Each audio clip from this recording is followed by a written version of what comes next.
Ijazah palsu belum kelar, yang mudah dibuat susah. Tunjukkan aja yang asli, selesai masalah. Tapi kenapa disembunyikan? Sejak kapan foto ijazah pakai kacamata?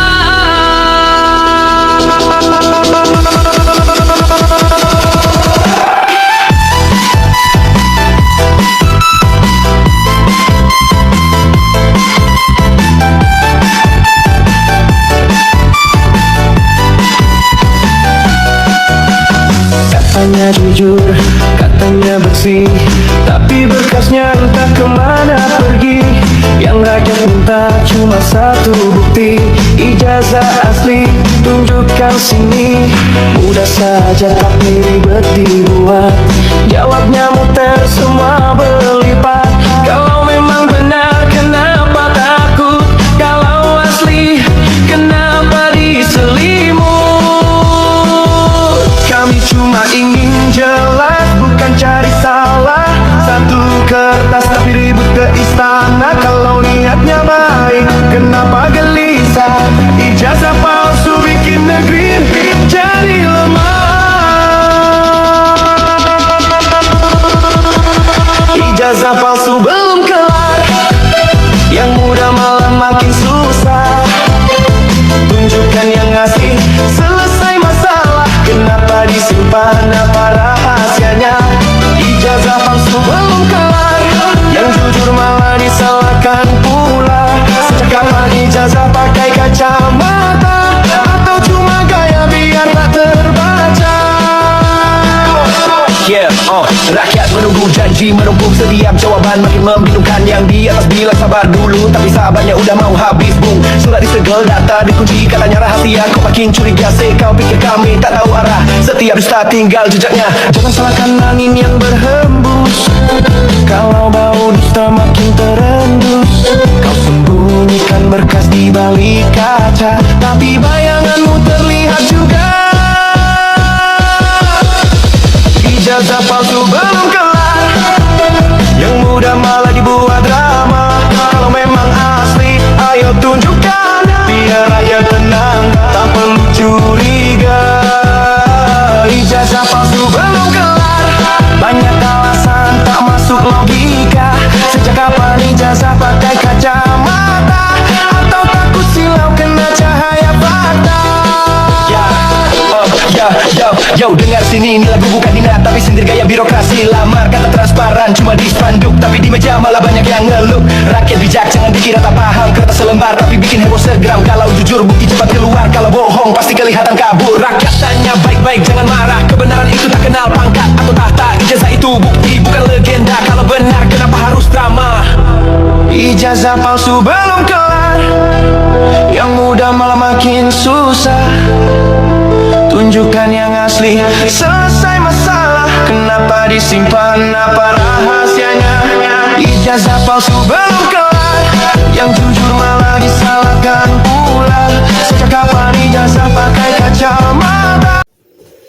Oke teman-teman, selamat datang kembali di channel kita. Tadi barusan kita melihat video yang sangat luar biasa sekali, yang gara-gara ijazah daripada Jokowi ini, ya muncullah dan atau diciptakanlah sebuah lagu yang barusan kita lihat dan saksikan tadi teman-teman, bahwa lagu tersebut mengarah atau berupa sindiran teman-teman.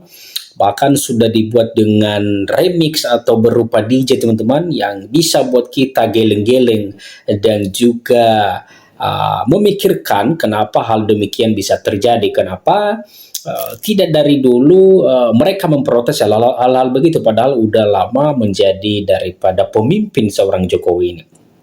Nah teman-teman, dalam video yang bisa kita lihat atau sudah kita saksikan tadi teman-teman, ya lumayan luar biasa sekali pembuat musik tersebut untuk dijadikan bahwa dimana ya sindirannya ini berupa ijazah yang dimana di dalamnya sejak kapan di dalamnya atau di dalam foto ijazah itu memakai daripada kacamata. Nah, teman-teman, ya kalau menurut saya bukan hanya baru ada, bahkan sebelumnya kita sudah pernah melihat bahwa kalau memang matanya ada sedikit kendala atau ada sedikit berupa hal yang bisa membuat mata kita buram, lah tidak masalah juga kita memakai daripada kacamata. Bahkan sekarang banyak yang memakai kacamata, teman-teman ya. Kenapa toh itu bisa dipermasalahkan lagi? Karena kenapa? Karena yang tersangka ini ya berusaha untuk membela diri supaya paling tidak mereka tidak jadi tersangka, teman-teman. Nah, teman-teman, di sini sudah ada beberapa tanggapan netizen yang sangat luar biasa sekali. Dua kubu bentrok di Polda saat Roy Suryo CS diperiksa kasus ijazah Jokowi. Nah, teman-teman, ternyata di sini yang dua kubu ini terlibat cekcok atau bentrok, teman-teman, saat Roy Suryo yang luar biasa ini menghadiri atau dipanggil diperiksa. Bahkan mereka bentrok dengan yang bisa kita bilang penggugat dengan yang pembela atau kuasa hukum daripada Jokowi, teman-teman. Dua kubu berbeda mendatangi Polda Metro Jaya, Jakarta Selatan saat Roy Suryo, Rismon Hasiholan, Sianipar, dan Tiasuma atau Dr. Tifa hadir memenuhi panggilan penyidik.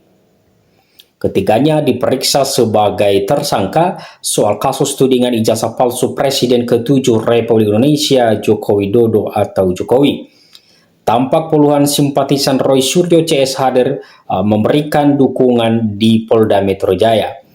Mayoritas pendukung mereka merupakan emak-emak yang membawa spanduk berisi tulisan "Ini ijazahku, mana ijazahmu?" Ya, teman-teman, luar biasa sekali cara-cara mereka mengelabui ya, supaya istilahnya supaya publik lebih fokus dengan cara mereka menggunakan atau memperalat seseorang, teman-teman. Seperti kita bilang Roy Suryo dan Rismon ini, karena supaya apa? Supaya ya publik mempercayai daripada pernyataan mereka, walaupun sudah dikatakan bahwa mereka itu ya mengada-ada atau memberikan pernyataan yang tidak sesuai dengan fakta, begitu, teman-teman. Ada pula simpatisan lainnya yang membawa poster bertuliskan "You Never Walk Alone" dengan gambar Rismon, Dr. Tifa, dan Roy Suryo. Serta poster lainnya, negara wajib menguji ijazah secara terbuka, polisi harus adil, dan 3 calon penyelamat bangsa dari keterpurukan. Namun kubu berbeda menggelar aksi demonstrasi di depan gerbang utama Polda Metro Jaya. Mereka berpakaian putih dengan membawa spanduk besar bergambar wajah Roy Suryo, Rismon, Sianipar, dan Tiasuma.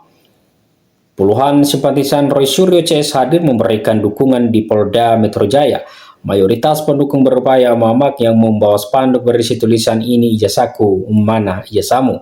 Rakyat Indonesia desak tangkap penghina Presiden ke-7 Republik Indonesia yang membawa spanduk massa yang dibawa. Spanduk lainnya bernada sama, yakni nama ketiga tersangka tertulis sebagai teroris Tifa Roy Rismon. Mereka menyanyikan yel-yel yang meminta kepolisian untuk segera menangkap Roy Suryo CS. Tangkap teroris sekarang juga, demikian nyanyian mereka. Roy Suryo pun menanggapi kubu yang melawannya dengan mengatakan bahwa mereka merupakan orang bayaran. Mereka itu hanya bagian kecil dan mereka menyewa orang. Kami sudah tahu tadi mobilisasinya bagaimana membayar mereka itu orang-orangnya. Ya, teman-teman, luar biasa sekali di sini pernyataan-pernyataan mereka setelah mereka menjadi tersangka, teman-teman. Bahkan ya, kalaupun itu bukan orang bayaran, bahkan mereka menuju Jokowi ini menyewa orang, begitu, teman-teman, untuk bisa kita bilang untuk bisa juga melakukan hal-hal sebodoh yang mereka lakukan, teman-teman. Insya Allah apa yang kami lakukan ini bisa bermanfaat untuk mayoritas silen. Majority kita tahu banyak yang sebenarnya menginginkan ini tapi tidak bisa berteriak-teriak, sambung dia. Nah, teman-teman, ternyata setelah mereka tersangka, luar biasa sekali pernyataan-pernyataan mereka melakukan berbagai hal atau berbagai cara, teman-teman, untuk bisa menyelamatkan diri. Padahal mereka sudah diumumkan bahwa mereka ini dituding atau mengada-ada yang tidak ada, teman-teman, atau memberikan pernyataan yang tidak sesuai dengan ekspektasi yang sudah ada, teman-teman. Makanya berbalik juga dan mereka menjadi tersangka. Ya, teman-teman, mudah-mudahan masalah ini bisa jadi lebih dapat kita ambil hikmatnya, di mana ya kalau hanya kalau hanya menebak-nebak saja, memberikan pernyataan yang tidak sesuai dengan fakta, ya kita sendiri nanti yang kena begitu, teman-teman. Nah, teman-teman, mudah-mudahan ini dapat cepat terselesaikan dan cepat ada solusinya, sehingga yang melakukan fitnah-fitnah atau tudingan-tudingan yang tidak sesuai dengan fakta, teman-teman, dapat juga ada kapoknya dan juga ada bisa jadi pengalaman ke depannya. Oke, teman-teman, sekian saja. Salam NKRI, harga mati.